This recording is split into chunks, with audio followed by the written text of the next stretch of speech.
In this webcast, using research from TI's latest report, European Road Freight Transport 2012, I'm going to look at the reasons why road transport operators fail.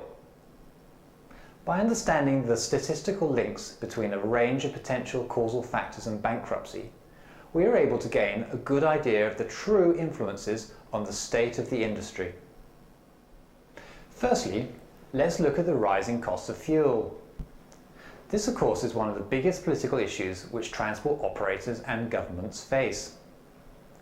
In Europe, it was the reason for a wave of fuel strikes in the early 2000s, with operators arguing that increases in the oil price were driving companies out of the market.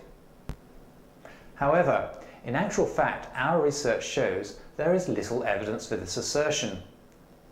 Using official company failure statistics and a diesel pump price index, we have found that there is no link between fuel costs and company failures. The correlation coefficient is minus 0.25, which indicates only a very weak negative correlation. A strong positive correlation would have been expected if indeed the price of oil was a major factor in transport company bankruptcies. That is to say, an increase in the price of diesel would be expected to result in an increase in company failures. This is certainly not the case.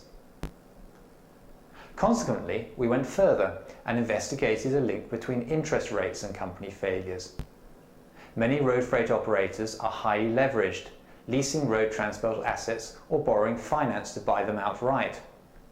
Hence, many can be severely exposed to fluctuations in interest rates. By setting company failure rate against an index of retail bank rates, we found that there was a much stronger positive correlation of 0.6, suggesting that a rise in interest rates does indeed result in higher company failures. The low interest rate environment may well be one of the key reasons why company failures are around half of what they were 4 years ago.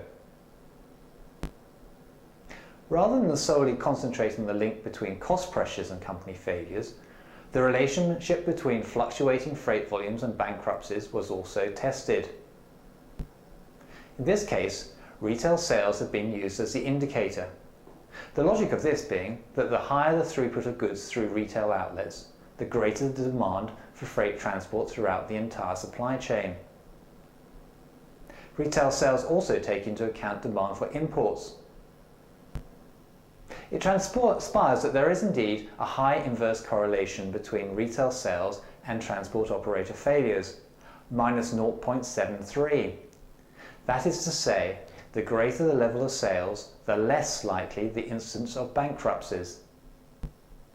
In conclusion then, the evidence of our research shows that the corporate health of the road freight transport industry is directly linked to volumes. Although the economy has been stagnant, retail sales have continued to grow, and hence freight operators have seen low levels of failure.